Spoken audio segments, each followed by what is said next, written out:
Okay, so let's say you've hit a slump in your sales. You're just not closing deals, or you're not closing very many deals.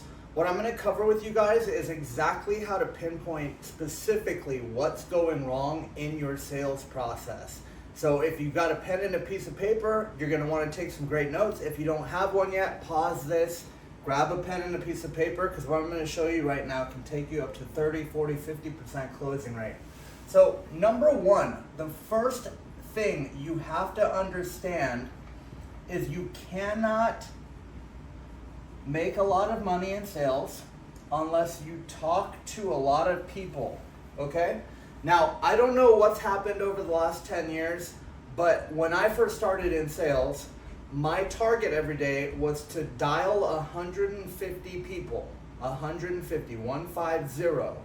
And the reason was I knew my numbers, and I knew if I wanted to make a lot of money, that could only get better if I talked to a lot of people. Now, if you're brand new to sales, by the way, the reason why you want to talk to a lot of people is so you can get better faster.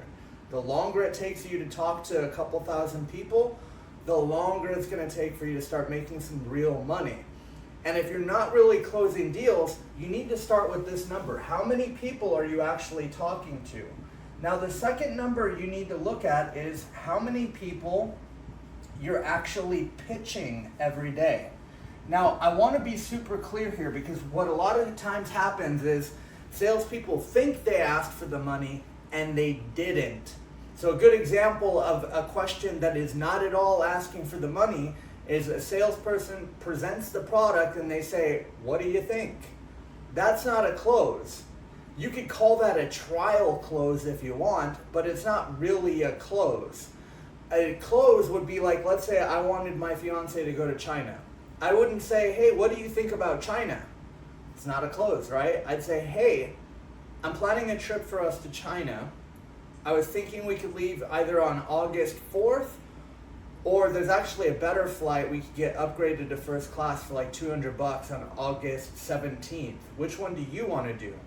Now notice the question, by the way. The question is not yes or no, it's yes to this one or yes to this one. So it's a good idea, by the way, to have multiple questions you can ask to specifically ask them to pay. "Hey, I just need to grab the $5,000 from you real quick. What card do you want to use?" "Hey, we take credit cards, but we actually have an 8% discount for crypto. Do you want to do crypto?" Notice I'm giving them the option of yes or yes every time. The other thing that I might say is, "Hey, I just need to get the 5K taken care of, and then tomorrow we're going to get your onboarding kicked off. I'm ready for the card info when you are." I'm assuming the sale. You have to know how many people you actually pitched if you want to have a good idea of whether or not you're even presenting to enough people to consider that it's actually a skill issue and not an effort issue. Now, in an 8-hour workday, which if you're not making money is not enough hours, but in an 8-hour workday, you're going to be able to pitch about 10 people. You're going to dial, you're going to, get some people that tell you to screw off, you're just going to have to do a lot of activity to actually get to a point where you can pitch. On average, you're going to spend half of every hour just dialing and the other half actually talking to somebody, actually pitching an offer. Now, after you know, okay, I've gotten 10 people a day, I have enough people, you need to know how many times you got specific objections. We're just going to put OBJ, that means objections. Now, what I'm saying here is not how many different objections one person gave you. What I'm saying is you need to know how many times each of the 5 different objections came up in a given day. Now, there's a lot of sales training out there that's going to teach you how to overcome every single objection. They'll be like, "Oh, you do get this one, and they're going to make it seem like there's 20. There's only 5 objections, okay? People have to have a want, or they have to have a need. They have to have time to implement your product or solution. They have to be the decision maker, or all of the decision makers have to be present, and they have to be able to afford your product. By the way, if you only have one price point and you don't have multiple price points, I can tell you right off the bat, you're going to run into a lot of issues with closing, because there's going to be a large percentage of people, if you're selling in the high ticket space, that can't afford it. So you need to know how many times the I'm not the decision maker, aka I need to talk to my business partner, or the, I think I could just do this with ChatGPT, which by the way is saying I don't need this.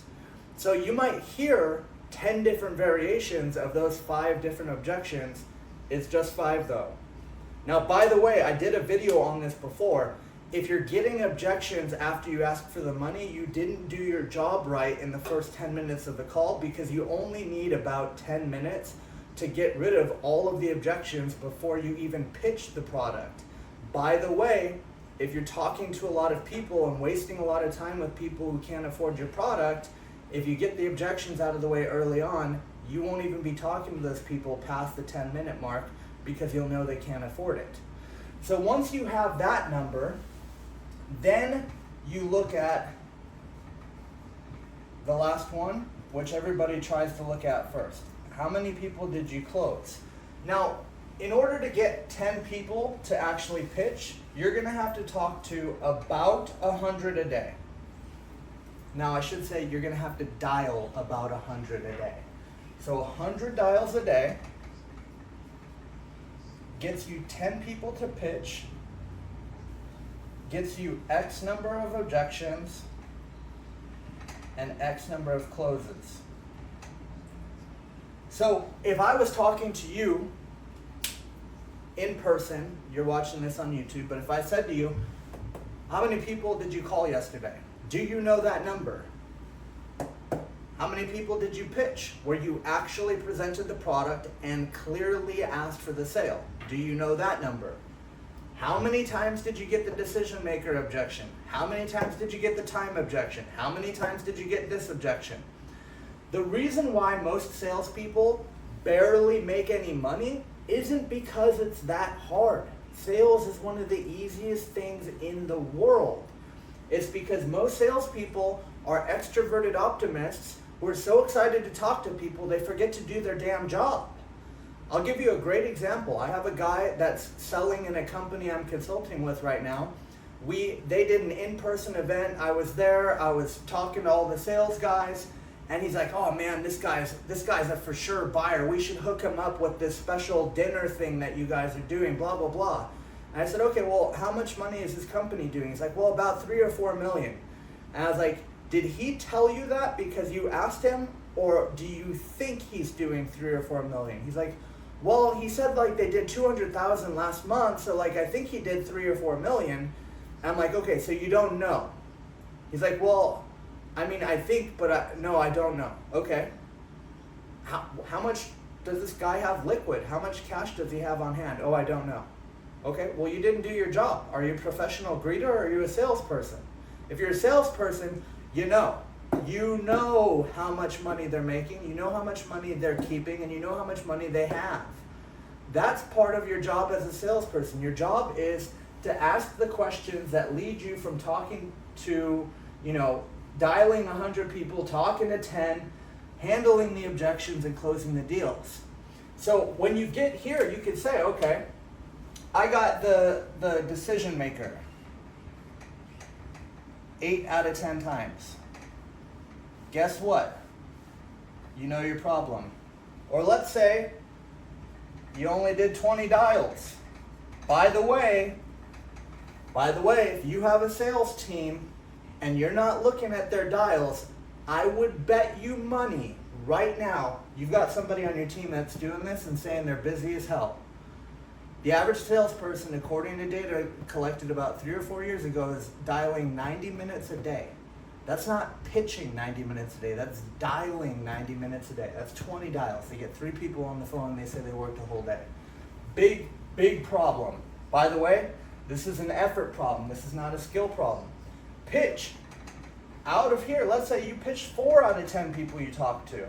Is that a skill problem? Nope. That's an effort problem. 9 times out of 10, if I get somebody who's actually talking to 10 people a day, on average, 4 of those people are actually getting pitched. If you look at sales data, in general, about 80% of sales conversations end with the salesperson not even asking for the sale.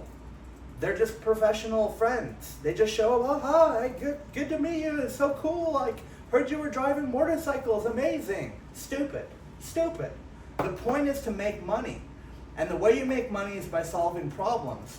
And so if you're struggling to close deals, you need to audit yourself. You should have a piece of paper where you're ticking off every single dial you make. You should have, every time you get a specific objection, you should be writing down, I got decision maker, I got time, I got money, I got this. Every time you don't close a deal and somebody says, oh, I need to think about it, you need to write it down. Because once you diagnose this, then you can go in and say, okay, what I need to do is I need to learn how to deal with people not having their decision makers on the call. Okay, well, I need to call ahead and make sure that I add their decision makers on the call before the call happens. In that first 10 minutes of the call, this should be gone immediately. I do not even present any product or service to anybody unless every decision maker is on the call. And by the way, want and need also gets solved in the first 10 minutes.